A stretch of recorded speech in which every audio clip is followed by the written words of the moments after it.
వినాయక చవితి పరంపరకి మిఠాయి లాంటి శుభవార్త 40 గ్రాముల నుండి 100 కేజీల లడ్డూని కస్టమైజ్ చేస్తుంది మన పరంపర. ఆర్డర్స్ కోసం సంప్రదించండి.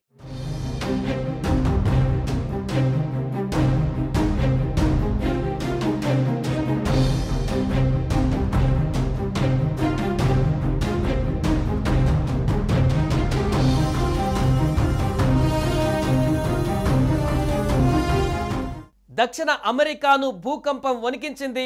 డ్రీక్ పాసేజ్లో ఈ భూకంపం సంభవించింది. రిక్టర్ స్కేలు పైన 7.5గా నమోదైనట్టు తెలుస్తుంది. అయితే మరొక సమాచారం ప్రకారం రిక్టర్ స్కేలుపై 8గా నమోదైనట్టుగా కూడా తెలుస్తుంది. భూకంప కేంద్రం అంటార్కిటికా మధ్యలో ఉన్నటువంటి డ్రేక్ పాసేజ్లో ఉంది. దాని మొత్తం నీటి ప్రాంతం భూకంపంతో కంపించిపోయింది.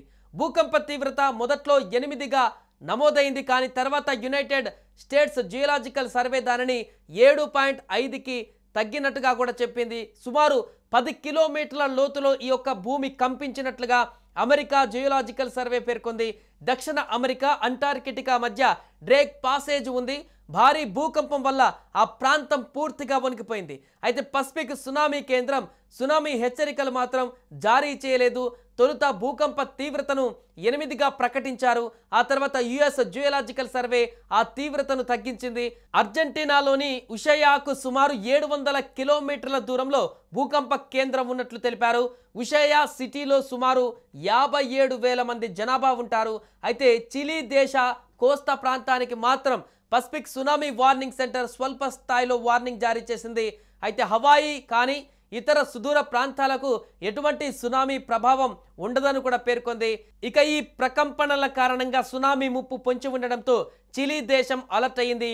సునామీ హెచ్చరికలు జారీ చేసిందని అంతర్జాతీయ మీడియా పేర్కొంది. దక్షిణ అమెరికా అంటార్కిటికా మధ్య ఈ డ్రీక్ పాసేజ్ ఉంటుంది. ఇటీవల రష్యా తీరంలో భారీ భూకంపం సంభవించిన సంగతి తెలిసిందే. రిక్టర్ స్కేలు పైన 8.8గా దాని తీవ్రత నమోదైంది. ఈ భారీ భూ ప్రకంపనల దాటికి రష్యా, జపాన్తో పాటు ఉత్తర పసిఫిక్లోని పలు తీర ప్రాంతాలను సునామీ తాకింది. పసిఫిక్ ప్రాంతంలో 2011 తర్వాత ఇదే అత్యంత భారీ భూకంపమని నిపుణులు పేర్కొన్నారు. అయితే ఇప్పటి వరకు ఈ భూకంపం కారణంగా పెద్ద ఎత్తున ప్రాణ ఆస్తి నష్టం జరిగినట్లు సమాచారం రాలేదు. అయితే స్థానిక ప్రజలలో మాత్రం భయాందోళనలు నెలకొన్నాయి. భూమి లోపల 7 టెక్టోనిక్ ప్లేట్లు ఉంటాయి. ఈ ప్లేట్లు నిరంతరం తిరుగుతూనే ఉంటాయి. ఈ ప్లేట్లు ఒకదానికొకటి ఢీకొన్నప్పుడు, ఒకదానికొకటి రుద్దుకున్నప్పుడు, ఒకదానిపై ఒకటి ఎక్కినప్పుడు లేదా ఒకదానికొకటి దూరంగా వెళ్ళినప్పుడు భూమి కంపించడం ప్రారంభమవుతుంది. దీనిని భూకంపం అంటారు.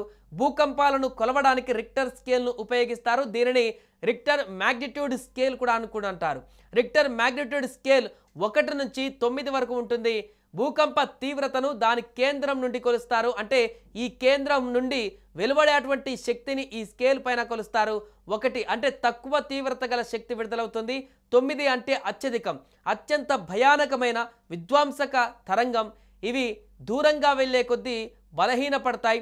రిక్టర్ స్కేలుపై తీవ్రత 7 అయితే దాని చుట్టూ 40 కిలోమీటర్ల వ్యాసార్థంలో బలమైనటువంటి ప్రకంపనలు ఉంటాయి. సో తాజాగా అమెరికాలో 7.5 తీవ్రతతో భూమి కంపించడం ప్రాధాన్యతను సంతరించుకుంది. భూకంప కేంద్రం ఈ డ్రేక్ పాసేజ్ సముద్ర తీర పరిధిలో ఉండడం మరింత ప్రమాదకరమని భావిస్తున్నారు. దక్షిణ అమెరికా అంటార్కిటికా టెక్టోనిక్ ప్లేట్ల పరస్పరం సంఘర్షణ కారణంగానే ఈ డ్రేక్ పాసేజ్ ఏర్పడినట్లుగా సైంటిస్టులు వెల్లడించారు. దక్షిణ అమెరికా నుంచి అంటార్కిటికా ప్రత్యేకంగా ఖండంగా విడిపోవడానికి ఇలాంటి భూకంపాలే కారణమని కూడా అంచనా వేశారు. ఇక్కడి సముద్రం సగటు లోతు 15,600 అడుగులకు పైగా ఉంటుంది. డ్రేక్ పాసేజ్ అల్లకల్లోలంగా ఉండడం వల్ల ఈ మార్గంలో నౌకల రాకపోకలు తక్కువగా ఉంటాయి.